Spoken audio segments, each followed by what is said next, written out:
Hey everybody, I'm really sorry about being absent for a little while. Um, I had made some videos and they were too long to put onto the YouTube channel, so I have to completely redo them. And to be honest, I was working on the yearbook a lot. It was due, and so I'm sorry. But it did give you guys time to catch up, those of you that were behind. Um, I did fix the timeline assignment. I know some of you are still confused with it. The timeline is now separate from the video for the introduction. Anytime there's a video, there's going to be a code word that you have to email me to get credit. So if you haven't emailed me code words from other videos, then you need to do that, please, to get your credit. Okay, so I have a timer here to make sure that the video isn't too long to put on YouTube, which is okay because then uh, you don't have to sit and listen to me talk forever either. That's nice. So when we left off, we were looking at Penelope and her ordeal, and Telemachus went off onto he went and sailed to go find his father. Like I said, Telemachus just really isn't a huge part of the story for me, and so we're going to skip his part. So most of all of book 3 and 4 are Telemachus's. He goes and asks different kings to help him and if he'd seen his father. So we're going to start today with book 5. Book 5 is the start of Odysseus's actual adventure by himself. So in order to understand some of the things that happen here, you have to remember the mythologies and the stories. There's some of them, I'll point them out. But something that we didn't talk about, in the Iliad, there's a part where Odysseus and his crew and some of the other kings near Troy, they desecrate Athena's temple. And that's why Odysseus is alone, has all of his crew has been killed, and that's why he was shipwrecked on Calypso's island. It's been 7 years, remember, on Calypso's island. So Odysseus, nymph, and shipwreck.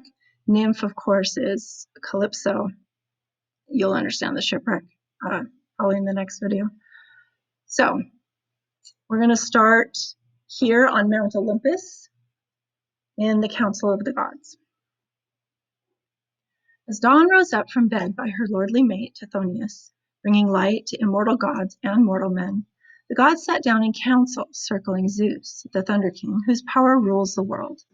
Athena began, recalling Odysseus to her thoughts. The goddess, deeply moved by the man's long ordeal, held captive still in the nymph Calypso's house. Father Zeus, you other happy gods who never die, never let any sceptred king be kind and gentle now, not with all his heart or set his mind on justice. No, let him be cruel and always practice outrage. Think, not one of the people whom he ruled remembers Odysseus now, that godlike man, and kindly as a father to his children. What she's saying here is, you let all these kings who are cruel and ruthless, you leave them alone to lord over their people as you see fit. But here's Odysseus, who is always kind to his people. His people don't even remember him now, and he was always a good, kind king. Now he's left to pine on an island, racked with grief in the nymph Calypso's house. She holds him there by force. He has no way to voyage home to his own native land, no trim ships in reach, no crew. So here she's talking about how, he's stuck there. He doesn't have a ship. He doesn't have anything. Calypso's keeping him there under duress. And now his dear son, they plot to kill the boy on his way back home. So she explains to Zeus, you would think Zeus would already know this stuff. She explains to Zeus that Telemachus has gone off to find his father. He couldn't find him. He didn't go very far. He went to find him, and so now he's on his way home, and the suitors decide, let's get rid of this Telemachus guy. He's a threat to our power, and he's pretty much a nuisance. And so Athena's saying, you know, the suitors are going to kill him when he gets home. Let Odysseus go back. So Zeus says, my child, Zeus, who marshals the thunderbolt, replied, what nonsense you let slip through your teeth? Come now, wasn't the plan your own? You conceived it yourself. Odysseus shall return and pay the traitors back. Telemachus, sail him home with all your skill. The power is yours, no doubt. Home to his native country all unharmed, while the suitors limp to port, defeated, baffled men. So he's saying, you did this yourself. You were mad at him. You trapped him on Calypso's island. You have plenty of power to save Telemachus yourself. You don't need me to help you. You do it. So then he says, with those words, Zeus turned to his own son Hermes. You are our messenger, Hermes, sent out on all our missions. Announce to the nymph with lovely braids our fixed decree. Odysseus journeys home. So the whole paragraph is just telling Hermes, go tell Calypso to let Odysseus go. Hermes, of course, is not so happy. Here, he tells Hermes, send him to the land of Phoenicia to get rigged, to get outrigged. They'll honor him as a god, and they'll take care of it. Hold on. Okay. So Zeus decreed, and the giant-killing guide obeyed at once. So giant-killing guide is Hermes. He's called that because of, remember in the introduction to mythology, we talked about how the peacock got the eyes on his feathers. Giant-killing refers to when he took his scepter and touched all of Argus's eyes to make him fall asleep forever. And so they call him the giant killer because of that incident. So the next two whole paragraphs, this one and this one here, I guess that's not a different paragraph. This next paragraph talks about him putting on his sandals and going over the ocean.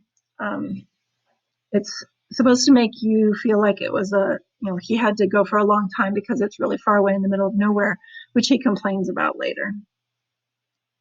And so then he gets to Calypso.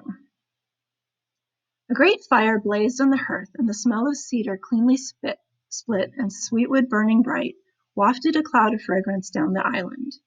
Deep inside she sang, the goddess Calypso, lifting her breathtaking voice as she glided back and forth before her loom, her golden shuttle weaving.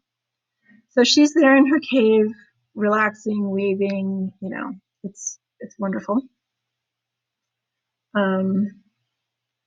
It says here that Hermes the guide, the mighty giant killer, stood there spellbound. So, I mean, she's a goddess. She's wonderful. So the next paragraph talks about him looking for Odysseus. So he's saying again how gorgeous Calypso is, but he couldn't find Odysseus inside the cave. So here, but as for great Odysseus, Hermes could not find him within the cave. Off he sat on a headland, weeping there as always, wrenching his heart with sobs and groans and anguish, gazing out over the barren sea through the blinding tears. But Calypso, lustrous goddess, questioned Hermes, seating him on a glistening, polished chair. So Hermes found Odysseus. He's over on a cliff overlooking the ocean crying. And the paragraph mentions that he's always doing this. This is what he always does. So Calypso finally notices Hermes. He's a god, so even if he was being stealthy, she'd recognize him and asks him to sit. So the next video, we're going to talk about what he says to her and how she lets Odysseus go. So today, I'm going to show you some artifacts to get your keyword started. And let me put this down. How much time do we have left?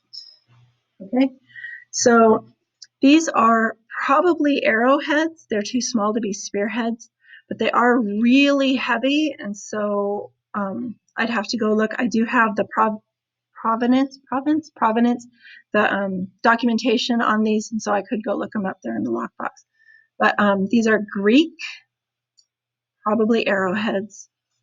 You'll notice the color's not that great on the video, but they are oxidized. It's very clear that it's a blue-green oxidation on them. And so they are not solid copper. Copper's too soft for this kind of stuff. It would be bronze. Bronze is a mixture of copper and tin to make it strong. And so here you can see on this one where there was, the oxidation has filled it in, but there is a hole there. There were holes right here. That was a neat one. It's really oxidized right here. This one is really neat. It's bigger.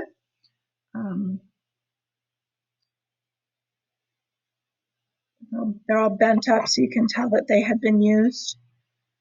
There's a little one. This one's cute. It's all decorative and pretty. And this one's my favorite because it really does look like a spear tip. But again, it's really small. You know, it's only the size of my palm. So I doubt it was a spear tip. But it is really neat. You can see that it's a triangular in shape. He's a neat one. So your keyword for today to get credit for watching the video and reading the first third of book 5 is oxidation. You need to email me or message me the word oxidation, and I will do my best to make sure I don't miss it and that I get it into the grade book. As always, check your grades and make sure I'm doing it. I've been a little scattered this week because the yearbook was due. I apologize for that a great deal. Next week, we'll have a lesson on the hero cycle, and I'm hoping to do a writing assignment along with that. I think that you'll really like. So I will see you in the next video to see how Hermes talks Calypso into giving away Odyssey.